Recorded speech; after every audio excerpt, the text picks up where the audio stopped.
All right, Pumps and I want to talk to you about something that we talk about quite a bit that is really important that Democrats wrap their heads around. The first aspect of this is that Benjamin Netanyahu is completely anti democratic. He is a war criminal. He does not serve the interests of Jewish people. He is a dictator to his core, and he should be imprisoned. And he is committing war crimes every single day. Every single day. It is horrific. It is a tragedy. The only difference between Benjamin Netanyahu and Donald Trump is Benjamin Netanyahu is actually smart and a little bit more evil. And so I want to talk to you all about this as it pertains to the Democratic Party, because the Democratic Party has an APAC problem.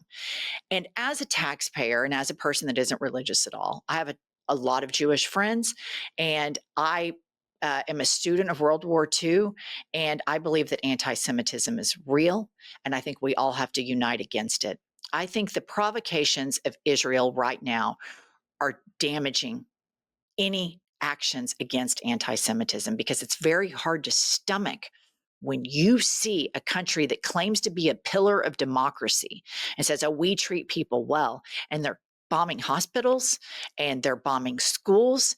And then you see videos of kids that are starved out, like those kids that were starved out in Auschwitz, and they're eating sand. And it's a real mind fuck to think, how is this group of people doing this to another group of people? And I want to go on the record to say I completely condemn what happened on October 7th, having a child that goes to music festivals, the horror that those parents went through, the horror that those kids went through that were just trying to have fun, and then to be a hostage of Hamas. I condemn all of it, all across the fucking board. But why is the American government and a lot of American politicians taking money from a country that is committing war crimes? And then they can't speak plainly in the interest of American workers because they're fucking compromised. And let's just do roll call on every single one of them. As you all know, I'm super obsessed with Zohran Mamdani and his electoral victory in the primary of the New York mayoral race. And I think this man has a message. I think the Democratic Party should get behind him. I think the Democratic Party should take notes. I think we should go younger. I think we should go further to the left. I think we should campaign for everybody. And Zoran Mamdani leaves no one behind. But APAC doesn't like him because he's Muslim, because that's a brand damaging problem for them. If there's a Muslim that comes out and speaks for everybody, they're going to have a hard time convincing rube Americans that all Muslims are bad and we have to send all our taxpayer money to Israel, who, by the way, gets free health care subsidized by us, gets a lot of bombs subsidized by us. And if your kids in Israel want to go to a higher education, guess what? They don't have to go in debt because it's subsidized by us, by these politicians. Let's do roll call. Let's put them up. Let's call them out. Let's go. New York Democrats who haven't endorsed Mamdani and their APAC bag. Let's go. Representative Laura Gillen, $94,905. Representative Adriano Espialat, I'm butchering his last name, $202,000. Representative Tom Suozzi, $312,000. Representative Dan Goldman, $366,000. Representative Gregory Meeks, $690,000. Representative Grace Ming, $619,000. Senator Kirsten Gillibrand, almost $1 million, coming in at $997,000. And I will remind you that she engaged in Islamophobic attacks on this mayoral candidate and didn't defend Islamophobia, yet is so quick to call out anybody as being anti-Semitic. And that's the thing in this, is that we can speak out against the provocations and the war crimes of the Israeli government, and they don't get to hold us hostage and tell us we're anti-Semitic. That's bullshit, and don't fall into that trap. Next up, Representative Richie Torres, $1.5 million. Senator Chuck Schumer, $1.7 million. Hakeem Jeffries, $1.7 million. Representative George Latimer, $19 million, almost $20 million. Pumps, what do you think about all this? Well, I think you can't serve two masters. You cannot take money from a group and then be completely neutral as to other members of different groups. And if you're going to take that much money from somebody, they're expecting you to further their interests. And I just want to piggyback off of something you said, because that Netanyahu is the smarter, more calculated Trump. Am I correct that prior to October 7th, Netanyahu was in major political trouble in terms of staying in power, and that he had the intel That is correct. about the attacks, That is but correct. he allowed it because it would improve his stance politically To stay in power. to stay in power? And that tells me all I need to know. And I think the whole Iran thing was a wag the dog away from the egregious genocide and human rights violations that are happening to Palestinians. And this is the part where I get mad at APAC, because they want to make everything a binary choice. That's right. That you have to support Israel. And here's the thing, like, as somebody who lives in a country right now that has a corrupt government, I don't want to be defined personally by MAGA. I voted against it all 3 times. We get on this, behind this camera and behind these mics 2 and 3 times a day talking about we are not this. We have hundreds of millions of Americans are like us that are not like this. We don't want to be judged by the corruption of Taco Tits and all the sociopaths in his cabinet. And I would think similarly. Right. Jewish people, at least the ones that I know, they don't want to be judged by the horrific war crimes of Benjamin Netanyahu. They understand that in the fight against anti-Semitism, starving children and shooting people in waiting for humanitarian aid while they're waiting in line is not a way to help it.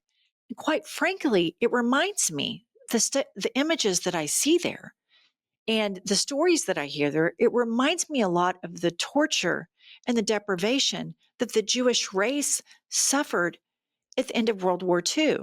So I'm mystified how they're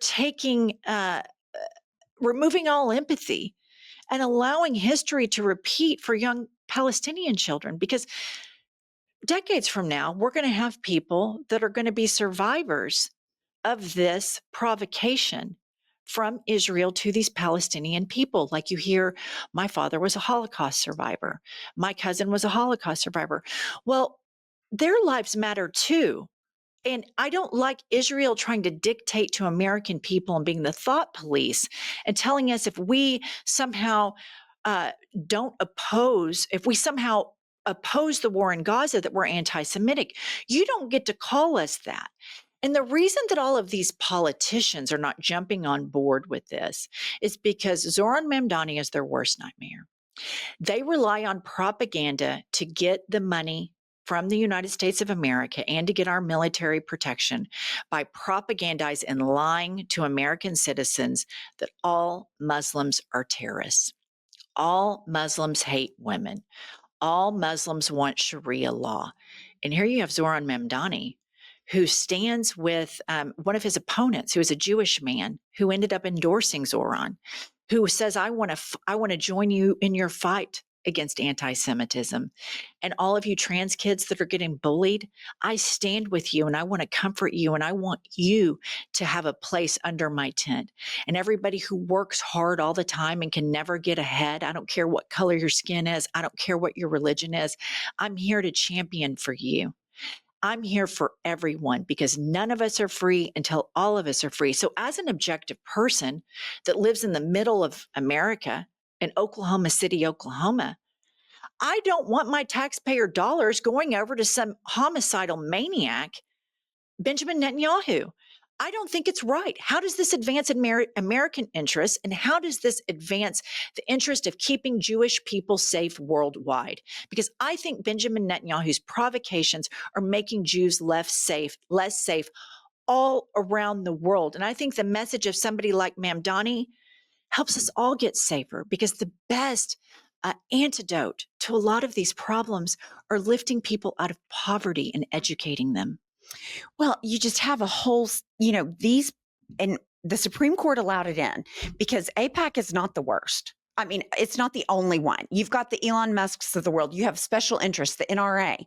What we need across the board is limits on political spending so that politicians can represent their constituents and not special interests. I think APAC is one of the worst because they are funding and trying to hold American citizens hostage by being the thought police and labeling them anti-Semitic when they are not, and they are holding our political party, which is our best bet against fighting against this fascist regime. They're compromised. All of those politicians in New York, they should all step out and immediately condemn all of the Islamophobic attacks on Zohran Mamdani, but their APAC sponsors won't let them because he's their worst nightmare. American public seeing a Muslim man that cares for everyone, that is progressive, they have to stick with the narrative Muslims throw gay people off buildings. And another thing I want to say about APAC, shame on you for saying that you stand for democracy and that Israel is the role model for democracy in the Middle East and this beacon of democracy. Yet you have no problem taking money from a country right now that is dismantling democracy. So you're cherry picking when it's important to you. And all of these politicians are owned by AIPAC, and they put the needs of a criminal Israeli government before the needs of their own American citizens. And it's a problem in the Democratic Party that's got to be reconciled before we make it to the midterms, in my opinion. All right, we just wanted to talk to you about that. Please tell us your thoughts in the comment section. I think this is a big hurdle the Democratic Party has got to reconcile moving forward. Obviously, all dark money needs to go out, but I see this as a glaring, hickey, heaping pussy zit pumps that we've got to pop and exercise from the Democratic Party. That's all we have, you guys. We'll see you later.